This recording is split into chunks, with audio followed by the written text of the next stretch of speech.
네, 오늘 본문도 지난 시간에 이어서 디베랴 호수를 배경으로 펼쳐지는 이야기인데 여러분 이곳이 어떤 곳이라고 했었죠?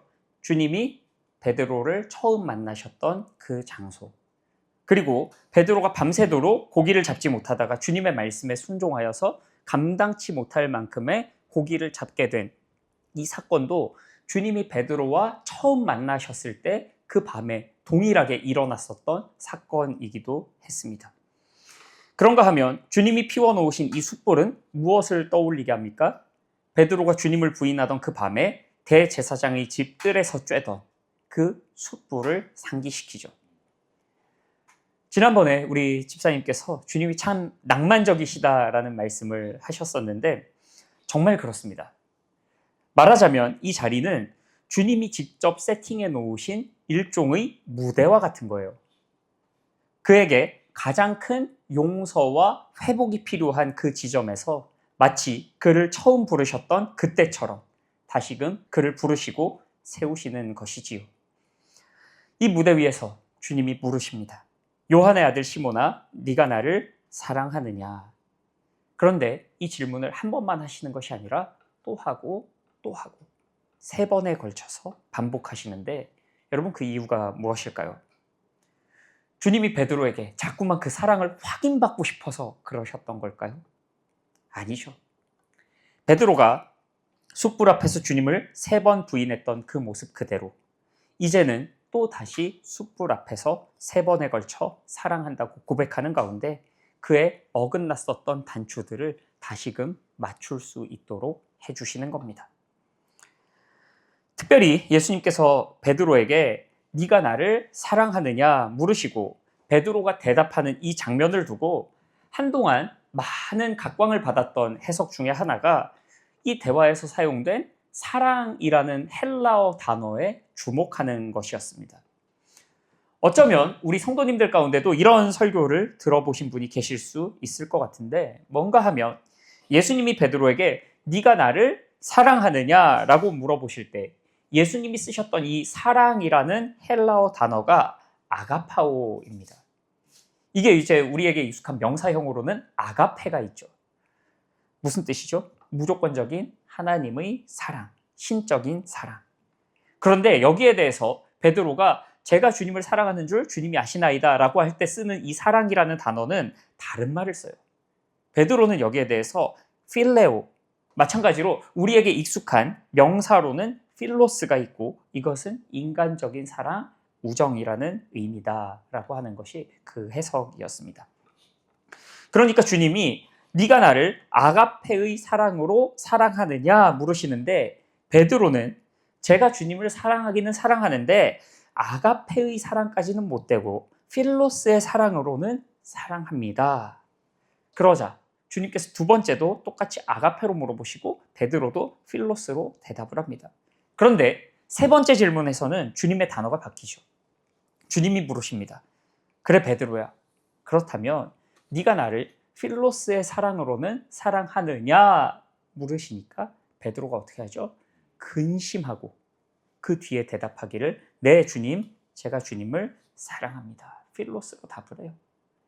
그래서 이 내용을 가지고 어떤 해석을 하는가 하면 더러는 아가페의 사랑을 가지신 주님이 베드로의 수준과 눈높이에 맞춰서 필로스의 사랑까지 내려오셨다라고 해석하는 경우가 있고 또 한편으로는 베드로가 인간적인 사랑, 필로스의 사랑으로는 주님을 사랑합니다라고 자신 있게 이야기할 수 있었던 사람인데 그마저도 주님께서 그렇게 물어보시니까 선뜻 대답하지 못하고 망설이다가 결국에는 그 모든 것을 극복하고 주님을 향해 자신의 사랑을 고백했다라고 하는 하나의 상승적인 이미지로 해석을 하기도 하죠. 그런데 요한복음의 전반적인 흐름을 보아도 그렇고 또 수많은 보수주의 학자들의 견해를 보아도 그렇고 사실상 아가페와 필로스 사이에 그런 미시적인 구분을 짓기보다는 그 둘은 서로 동의어로서 교차적으로 쓰였다라고 보는 것이 더 적절합니다. 왜냐하면 성경에서 예수님의 사랑을 가리킬 때도 항상 아가페만 쓰는 것이 아니라 아가페와 필로스를 섞어가면서 사랑하는데 그러면 예수님의 사랑이 어떤 때는 온전한 사랑이었고 어떤 때는 불완전한 사랑이었다고 이야기할 수 있습니까? 그렇지 않죠. 그러니 아가페와 필로스는 어떤 차등이 있다기보다는 수사학적으로 그저 교차해서 사용했다고 보는 것이 훨씬 더 자연스럽고 적합하다는 겁니다. 그러면 우리가 앞서 이야기했던 또 한동안 굉장히 많은 사람들 사이에서 유행하고 주목받았던 이런 해석이 왜 등장하게 되었고 또 많은 사람들의 그런 인기와 호응을 얻었던 이유가 무엇이었느냐라고 하면 과거에 그런 단어 하나하나를 쪼개서 그 안에 의미를 부여하는 형식의 설교가 유행을 하기도 했었고 또 다른 한 가지는 그런 해석을 했을 때 설교를 훨씬 더 극적이고 감동적으로 구성할 수 있기 때문에 그렇습니다. 말하자면 그 단어의 미묘한 차이 속에서 베드로의 회복이 훨씬 더 극적인 카타르시스로 이어지게 되는 것이죠. 그런데 여러분 여기에는 한 가지 함정이 있습니다. 성경이 그런 인간적인 감동에 따라 해석되기 시작하면 우리는 점점 더 큰 자극을 쫓아가게 되고 결국에 하나님의 말씀인 성경도 단지 내가 감동을 얻기 위한 인본주의적 수단으로 전락하게 될 가능성이 너무 높다는 겁니다. 성경의 진의와 관계없이 나만 좋으면 된다는 거예요. 제가 개인적으로 어느 순간부터 성경에 좀 의도적으로 밑줄을 긋지 않고 있는데 왜 그런가 하면 그렇게 줄을 긋는 게 나쁘거나 잘못돼서 그런 것이 아니라 저의 경우에는 그렇게 했을 때 자꾸만 제 마음에 드는 구절을 중심으로 이렇게 펜이 가게 되고 또 말씀을 볼 때도 그렇게 밑줄이 있는 구절들 중심으로 눈에 들어오게 되는데 그게 그리 유익하지 않은 것 같더라고요. 그런데 여러분 이게 비단 밑줄을 긋는 문제만이 아니라 우리의 모든 신앙의 영역에서 혹 나의 입맛에 따라서 하나님의 말씀을 대하려는 태도나 마음이 있지는 않는지 사실 모든 성도들이 스스로를 돌아볼 필요가 있습니다. 다시 본문으로 돌아와서 앞서 이야기했던 것과 같은 극적인 해석을 배제한다고 하면 그러면 이 말씀의 어떤 은혜와 감동은 반감되는 것이냐라고 했을 때 여러분 그렇지 않습니다. 이 말씀은 단지 그 스토리가 탄탄하고 어떤 서사가 있고 우리의 마음에 울림을 주었기 때문에 은혜로운 것이 아니라 이 말씀을 통해 하나님의 어떠하심이 드러나고 예수님의 무한하신 사랑과 긍휼과 자비와 선하심이 선포되기 때문에 그 자체만으로도 온전하고 충분한 것이 하나님의 말씀입니다. 그러니 여러분 우리가 자꾸만 말씀을 비틀어서 보는 자극적인 해석에 열광하고 또 그것들을 쫓아다닐 필요가 없는 겁니다. 구약 성경을 보면 하나님께서 출애굽한 이스라엘 백성들에게 매일 처음 보는 새로운 음식을 주셨던 것이 아니라 날마다 똑같은 만나를 내려주세요. 그런 배경에서 사람들이 만나를 지겨워하고 또 오늘도 만나냐고 막 그렇게 불평하는 일도 있지 않았습니까? 그런데 여러분 이 모습이 시사하는 바가 참 큰 게 이들은 만나가 모자라거나 혹은 그들의 배고픔을 해결해 주지 못했기 때문에 불평했던 것이 아니라 익숙해진 은혜를 더 이상 은혜로 여기지 못했기 때문에 그런 반응을 보였던 겁니다. 그런데 여러분 성경을 보면 이게 단지 만나에만 해당되는 이야기도 아닙니다. 우리 같이 말씀을 좀 보실까요? 신명기 8장 3절 말씀입니다.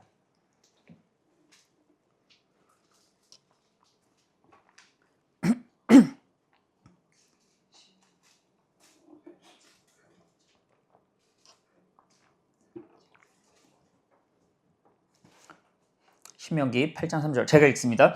너를 낮추시며 너를 줄이게 하시며 또 너도 알지 못하며 내 조상들도 알지 못하던 만나를 내게 먹이신 것은 그 뒤에 같이 읽겠습니다.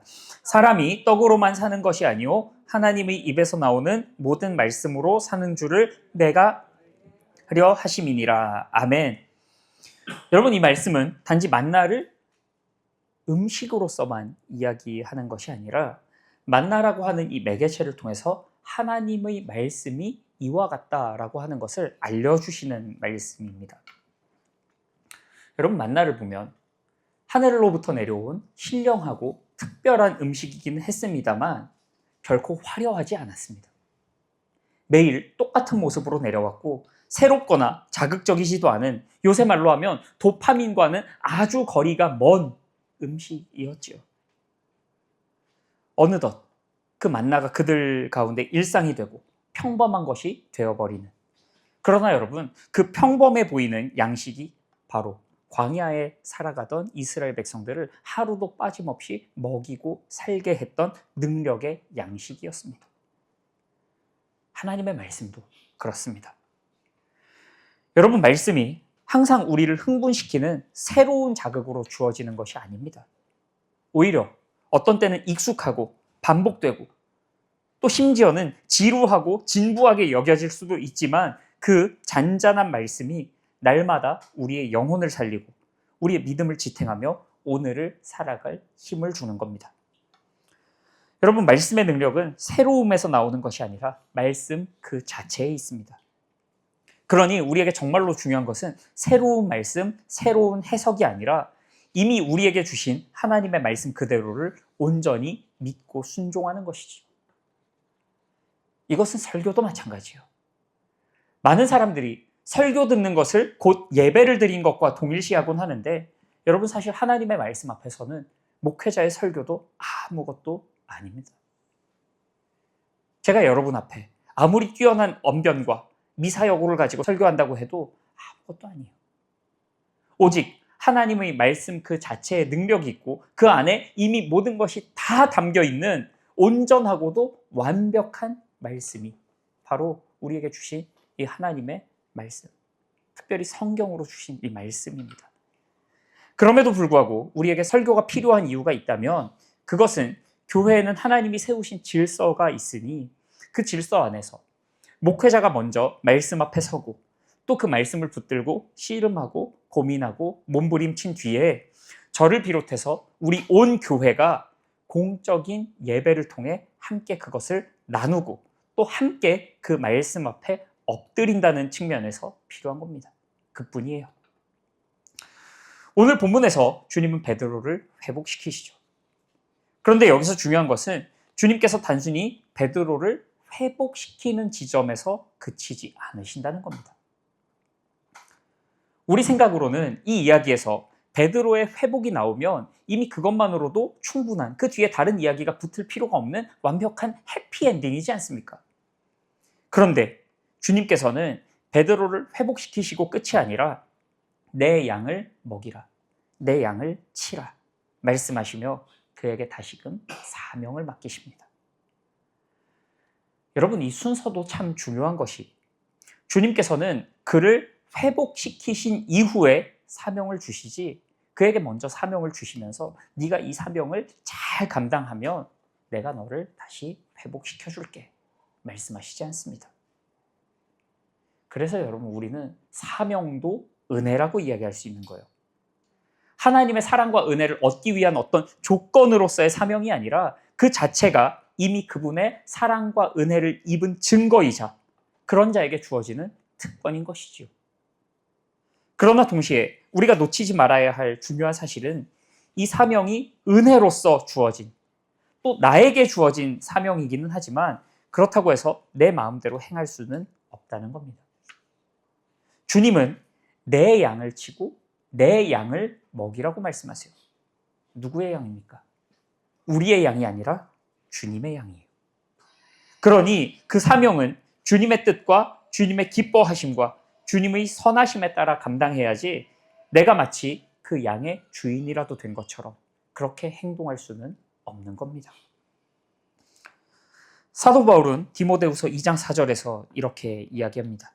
병사로 복무하는 자는 자기 생활에 얽매이는 자가 하나도 없나니 이는 병사로 모집한 자를 기쁘게 하려 함이라. 아멘. 무엇을 말합니까? 부르심을 받은 자는 나를 기쁘게 하는 것이 아니라 나를 부르신 이를 기쁘게 하는 것이 마땅하다 이야기하는 것이죠. 여러분, 왜 수많은 사람들이 사명 때문에 그 사명을 감당하는 과정에 있어서 사명을 붙들고 씨름하면서 낙심합니까? 사명이 악해서, 사명이 잘못되고 나쁜 것이어서 그렇습니까? 아니에요. 그 사명을 자꾸만 내 것이라 착각하면서 그 안에 나의 욕심과 나의 이기심을 투영하려고 하니까. 그 사명조차도 내가 원하는 방식으로 이루려고 하니까 걸려 넘어질 수밖에 없는 겁니다. 그리고 여러분, 이것은 단지 사명에만 국한된 이야기도 아니에요. 죄송한 이야기지만 우리 인생 가운데 내 것이라고 이야기할 수 있는 것이 무엇이 있습니까? 나의 건강은 내 것입니까? 물질은요? 자녀들은요? 직장은요? 하루하루 주어진 시간은요? 재능은요? 다 하나님의 것이잖아요. 하다못해 우리의 생명까지도 그 소유가 하나님께 있지 않습니까? 그렇다면 내 것이 아닌 것들로 그럼에도 불구하고 나에게 누리게 하셨다면 그 이유가 무엇인지를 생각해야죠. 내게 맡겨주신 사명은 무엇이고 그 사명을 위해 허락하신 이 모든 것들로 나는 어떻게 조금이라도 더 주님을 기쁘시게 하고 그 사명에 합당한 청지기적 삶을 살 것인지 고민해야 합니다. 그 고민이 없이 흐지부지 어영부영 살다 보면 나도 모르는 사이에 이것들이 원래 내 건 줄 착각하고 사는 게 사람입니다. 그래서 날마다 우리의 삶 속에서 연습하셔야 돼요. 어떤 연습입니까? 주님이 내게 맡겨주신 이 모든 것들을 내게서 찾으시고 다시 돌려받고자 하실 때 나는 어떻게 신실하게 응답할 것인지, 아직 주님이 찾으시는 그 날이 오기 전에 미리부터 연습하고 훈련하고 준비해야 하는 겁니다. 그렇게 연습을 해도 막상 그 상황이 되면 순종할 수 있을까 말까 한 게 우리들이지 않습니까? 그러니 미리부터 주님의 도우심과 은혜를 구하며 날마다 대비해야죠. 동일한 맥락에서 주님은 베드로에게도 말씀하십니다. 우리 같이 본문 18절을 한 목소리로 읽으시겠습니다. 내가 진실로 진실로 내게 이르노니 내가 젊어서는 스스로 띠띠고 원하는 곳으로 다녔거니와 늙어서는 내 팔을 벌리리니 남이 내게 띠띠우고 원하지 아니하는 곳으로 데려가리라. 아멘. 여기에서 스스로 띠를 띈다는 것은 자기가 자기 인생의 주인이 되어서 자기 뜻대로, 자기 힘대로, 자기가 원하는 삶을 산다는 의미입니다. 그리고 실제로 베드로는 그렇게 살았었죠. 그러나 이제는 어떻습니까? 더 이상 그 인생이 자신의 것도 아닐 뿐더러 그가 원하지도 않는 자리에, 원하지도 않는 방법으로 끌려다니게 된다는 겁니다. 그런데 그토록 끌려다니는 인생의 결말이 무엇입니까? 19절에 이 말씀을 하심은 베드로가 어떠한 죽음으로 하나님께 영광을 돌릴 것을 가리키심이로라. 아멘. 결국에는 그가 죽기까지 그토록 원하지 않는 끌려다니는 삶을 살게 될 텐데 그게 바로 사명자의 길이고 그 사명을 통해 하나님께 영광을 돌리게 된다는 겁니다. 여러분, 주님께서는 베드로에게 겁을 주기 위해서 이런 말씀을 하신 것이 아니라 사명이란 그런 것이다 라고 하는 사실을 명확하게 알려주시는 겁니다. 오늘날에도 적지 않은 사람들이 사명이라고 하는 단어를 단순히 영웅적인 시각으로만 바라볼 때가 많습니다. 사명을 감당하는 삶을 두고서 무언가 멋지고 대단하고 사람들로부터 존경과 칭송을 받는 그 어떤 외적인 모습에 집중하는 것이죠. 그러나 여러분, 그런 측면은 사명을 감당하는 아주 작은 한 부분일 뿐이고 그 이면에는 자기를 부인하고 자기 십자가를 지고 주님을 따르는 처절한 싸움이 끊임없이 따라오는 겁니다. 그런데 놀랍게도 그러한 처절한 싸움의 열매가 무엇입니까? 하나님의 영광이에요. 십자가도 베드로의 순교도 세상의 관점에서는 실패이고 패배이고 비극으로 여겨지겠지만 그 죽음이 하나님의 영광이라는 겁니다. 여러분, 이러한 역설이 어떻게 가능한 일입니까? 바로 우리 주님께서 친히 그 길로서 먼저 아버지께 영광을 돌리셨기 때문에 그렇습니다. 일전에 영광이라고 하는 말의 뜻에 대해서 본질이 드러나는 것이 영광이다라고 나누었던 적이 있는데 주님께서 먼저 자기를 부인하시고 또 원하지 않는 잔을 받으시고 죽기까지 순종하심으로 말미암아 하나님의 어떠하심을, 즉 하나님의 본질을 온 세상 가운데 밝히 드러내시지 않습니까? 그렇기에 주님이 걸으셨던 그 십자가의 길이 곧 하나님의 본질, 하나님의 영광을 드러내는 일이 되는 것이고, 그 말인즉 누구든 예수님의 뒤를 따라 자기 십자가를 지고 그 길을 걷는다면 그것이 곧 하나님께 영광을 돌리는 길이 된다는 겁니다. 그렇기에 주님께서는 베드로를 부르시는 그 한마디의 초청으로 이렇게 말씀하시죠. 19절 마지막에 나를 따르라. 나를 따르라. 주님께서 베드로를 회복시키신 것은 단순히 그를 절망 가운데서 끌어올려 편안하게 만들어주시기 위함이 아니었습니다.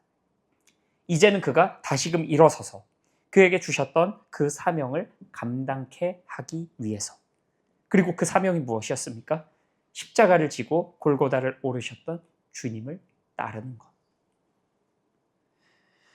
여러분, 우리는 흔히들 회복을 고난의 끝이라고 생각합니다. 그러나 오늘 말씀은 우리에게 그렇게 이야기하지 않아요. 회복은 고난의 끝이 아니라 하나님이 주신 그 사명을 다시 감당할 수 있는 또 다른 출발점입니다. 그렇기에 우리가 넘어지고 좌절하고 또 그런 우리를 다시 회복시키실 때마다 우리가 생각해야 할 것이 무엇입니까? 이제 좀 살만해졌다가 아니라 이제 내가 다시 주님의 사명을 붙들고 나아갈 수 있게 되었구나 결단하는 겁니다. 사랑하는 성도 여러분, 오늘 이 말씀 앞에 우리의 삶을 다시 한번 되돌아보시기를 바랍니다. 과연 우리는 어디로 가고 있습니까? 여전히 내가 내 인생의 주인이 되어서 내가 원하는 곳, 내 육신이 편안한 곳, 사람들에게 인정받고 칭찬받는 곳으로 향하고 있지는 않으십니까? 어쩌면 우리의 삶도 베드로만큼이나 회복이 필요한지도 모르겠습니다. 그러니 오늘 우리를 향하여서도 네가 나를 사랑하느냐 물으시는 주님의 음성 앞에 귀를 기울이고 겸손하게 진실되게 답해 보시기를 권면합니다. 여전히 주님 앞에 부끄럽고 내세울 것 하나 없는 우리 인생이지만 우리의 가슴을 치는 심정으로 또 때로는 베드로와 같이 근심하면서라도 주님을 향해 내가 주님을 사랑합니다 라고 고백할 때 주께서 우리에게 또다시 은혜 주시고 우리를 회복시키시고 또 주님이 먼저 가셨던 그 사명의 길, 십자가의 길, 그러나 가장 영광스럽고 복된 그 길로 우리를 인도하여 주실 줄로 믿습니다. 부디 그 믿음을 붙들고 여전히 두렵고 떨리지만 나를 따르라고 부르시는 주님의 초청 앞에 우리의 전 존재를 내어드리며 응답할 수 있는 저와 여러분이 되시기를 주님의 이름으로 축원합니다. 아멘.